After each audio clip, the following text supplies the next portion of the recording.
Kohaloyim Yahweh Bahashem Yahweh Shai Bahashem Rakakwadash. Double honors to the apostles and elders of Great Millstone who rule all over the flock, and shalom and salutations to you brothers out here that's pushing the words of truth and sincerity. Shalom to all the Akim and the Aqua paying attention, including the scattered Israelites. Alright, so you're just gonna surf the this website, outrider.org. It gives you a simulation of a nuclear blast, and I thought it'd be pretty interesting to put this out here, being that the scriptures prophesy of a lake of fire and a second death, which is ICBM nuclear missile fallout, World War III.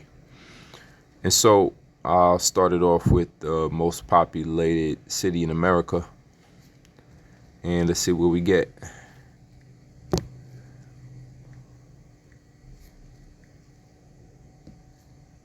New York, New York. I believe it's about 8.3 million people in New York City. All right, so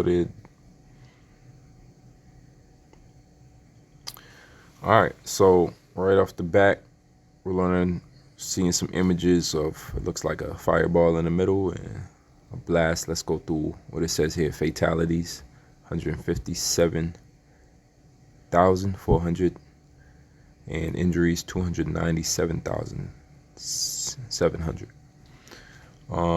Let's explore blast effects. So the fireball, it says here, gives you a little information, depictions. It's a pretty cool site. This circle shows the maximum radius of the fireball. In a fission bomb, the fireball burns 10,000 times hotter than the surface of the sun and is hot enough to ignite the fusion reaction in a hydrogen bomb. In the first millionth of a second after detonation, the bomb materials heat up to extreme temperatures. The fireball forms immediately from the burning bomb residue, and it emits an enormous amount of energy as X-rays, light, and heat, expanding out as it cools. Anything or anyone inside the fireball would be vaporized in an instant. 10,000 degrees hotter than the surface of a sun.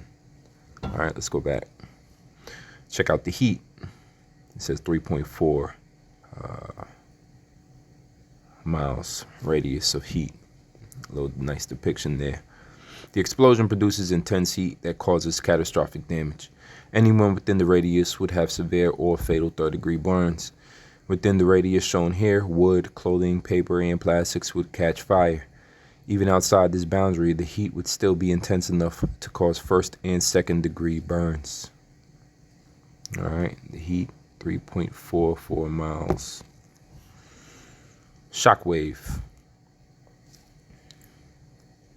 And this is what a shockwave is.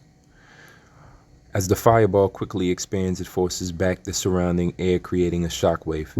The point where the ambient air pressure jumps is called the shock front, an invisible destructive force moving out from the center of the blast. At this radius, the pressure of the shock wave is strong enough to destroy most buildings except for those that are reinforced. Hurricane force winds accompany the shock front, adding to the destruction. While the human body can survive a significant pressure jump and high winds, anyone in this area is likely to be injured or killed by collapsing structures or by wind-blown debris. That's shockwave. 1.55 miles. And last we have radiation, 2.18 miles. Radiation. Okay. Shortly after detonation, the nuclear materials emit a burst of radiation in the form of gamma rays and neutrons. These particles damage the human body at a cellular level. Absorbing too many in a short period results in acute radiation poisoning. People at this radius would absorb about 500 REM of radiation, a potent dose 800 times greater than the average annual exposure for Americans. Of those who survive the heat and the shock wave, 50 to 90% will die a painful death from radiation poisoning within a few hours to a few weeks. Victims would experience symptoms including nausea and fatigue. Their hair would fall out and their white blood cells would die off, increasing the risk of infection. Fallout. In the surface blast, the mushroom cloud lifts irradiated debris into the atmosphere. The wind can carry this debris across long distances. The particles sometimes rain down hundreds of miles away. Radioactive fallout, as these particles are called, can remain in the environment for decades. The effect on humans is mostly through food. Crops absorb radiation and pass it on to animals, including livestock, who eat the plants. People who eat these contaminated plants or animals suffer long-term health risks. One concern is radioactive iodine-131, which can enter the body through contaminated milk and concentrate in the thyroid gland. Children and infants are most susceptible and can develop hyperthyroidism and cancer. Another dangerous byproduct found in fallout is radioactive strontium-90, which can affect the growing bones of children. A now famous baby tooth study found that strontium-90 levels in the baby teeth of children born between 1945 and 1965 has risen 100-fold over the years, correlating with the advent of the atomic age and nuclear testing. So that's radiation. So you got these 4 things to worry about when a bomb or a nuclear bomb detonates. And this particular bomb was just a 15 kiloton yield, low yield nuke equivalent to little boy bomb. And that was blasted on the surface. As you blast it on the air, it's a completely different figures. All right. Here's an air detonated bomb. Okay.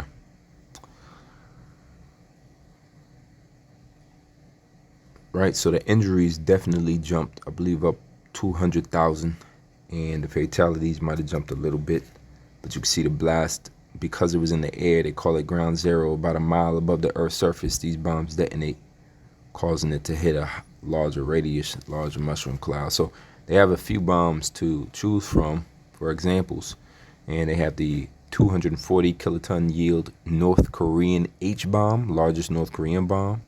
They have the 300 kiloton yield W-87 in U.S. arsenal on Minuteman III bomb. They have the 550,000 kiloton yield Tsar bomb, largest USSR bomb detonated. All right, and since these Tsar bombs came out, Satan II, I believe, has taken its place. But let's check out the detonation yield of a Tsar bomb over New York City.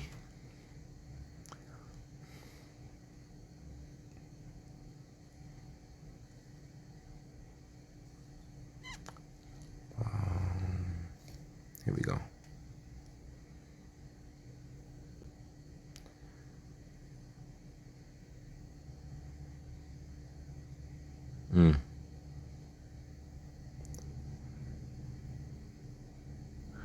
All right, you see the difference between that little boy's 15 kiloton bomb and the $500,000 kiloton, 50,000 kiloton yield Tsar bomb that Russia has detonated before back in the 40s or 50s. Fatalities jumped, I say, 6.5 million. The injuries jumped around the same amount, like 5.5 million. So that's in a matter of days, 7 million people, hours even. And that's one warhead, that's one bomb. All right, blast effects, as you can see, the fireball was 28 miles long. Think about driving for 28 miles. That's how big the fireball alone is for the Tsar bomb. The heat extended, which we always think about nuclear war. We assume that the worst part of it is the fireball. That's what gets the biggest the most recognition, that mushroom cloud and that fireball that comes right out. The fireball is the smallest thing. Everybody inside the fireball pretty much vaporizes instantly. But then you have the heat. The heat goes for another 4,200 miles. 4,200 miles. That's from Stanford, Connecticut area all the way to almost to Mount Olive, Pennsylvania.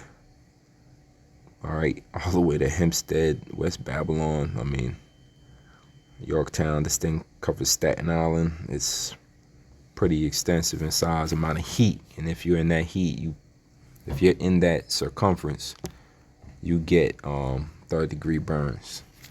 All right, shockwave, at least 2nd degree. Shockwave, that's just that blast of air that blows everything out. The way you might just get hit by a flying object before you even the heat hits you. Might be at the same time. Crazy. That's at 813 miles of shockwave. And last, of course, the radiation. It doesn't even have that, because I'm sure that radiation just goes on all the way to Chicago. It's that much radiation. So this is an interesting site. I thought it'd be pretty interesting to share some of that. And let's get a few scriptures to close it out. This is Isaiah 9:5. It says, "For every battle of the warrior is with confused noise and garments rolled in blood." That's ancient warfare. "But this shall be with burning and fuel of fire." All right, the fuel is going to be you people and everything in its way. And the burning is going to be from ICBM thermonuclear missiles. Isaiah 34:4, "And all the host of heaven shall be dissolved." Look that word up, dissolved. It says decay, pine away, rot, fester. "And the heavens shall be rolled together as a scroll." Go back into the example of a mushroom cloud. You can see it while the prophet Isaiah likened the mushroom cloud to a rolling together of a scroll. An ancient scroll is like papyrus, what they used to write on, and they would roll it up. And all their host shall fall down. Host symbolizes their armies, because there will be a war going on that brings in this shooting of these ICBMs. "As the leaf falleth off from the vine, and as the falling fig from the fig tree." Isaiah 54:16, "Behold, I have created the smith that bloweth the coals in the fire." Smith or blacksmith is a mason, somebody skillful, a worker, a workman, a craftsman. You see, an artisan, somebody who creates weapons. "I've created this smith that bloweth the coals in the fire, and that bringeth forth an instrument for his work." This instrument is, the old ancient instruments were swords, right? "And I have created the waster to destroy." So the modern day smith are these nuclear scientists who learn how to split atoms and create these fusion bombs that destroy. Jeremiah 50:14 says, "Put yourselves in array against Babylon." Round about, Babylon symbolizes America. Ancient Babylon didn't go out the way modern day Babylon will, by fire. "All ye that bend the bow, shoot at her. Spare no arrows, for she hath sinned against the Lord." We understand that the arrows are ancient. Jeremiah is using a symbol of the arrow to represent what he saw in a vision of ICBMs flying from one continent to the next and detonating over Babylon and destroying it. Malachi 4:1, behold, the day cometh that shall burn as an oven." So we can understand how hot those nukes are, because even a 15 kiloton detonated bomb burns at 10,000 times degrees hotter than the surface of the sun. It says, "And all the proud, yea, all that do wickedly shall be stubble." And stubble is what's left over. It says chaff here. What's left over after a fire. "As the day that cometh, and the day that cometh shall burn them up, saith the Lord of hosts, that it shall leave them neither root nor branch." So a great devastating fire is coming, and that's going to be a great day of judgment for the proud. Last scripture, 2 Peter 2:3-10, "But the day of the Lord will come as a thief in the night." It's very obvious now that Yahushua will come back as a thief in the night, meaning unexpectedly and all of a sudden, okay, as a thief does, "In the which the heavens shall pass away with a great noise." That those bombs detonate, and they are very loud upon detonation. Another thing is you can hear them. It says, and the elements shall melt with fervent heat. That fervent heat is caused by that nuclear blast, and that radiation, that heat that emanates from the fusion of the nucleus and the atoms and the hydrogen, what the Smiths have created to waste. It said the earth also and the works that are therein shall be burned up. And the works include, you people and your luxuries and your belongings and your assets. All right. And mainly the proud, the sinners, all the sinners of my people shall die by the sword. I brought this out. This video was edifying. Until next time. Shalom.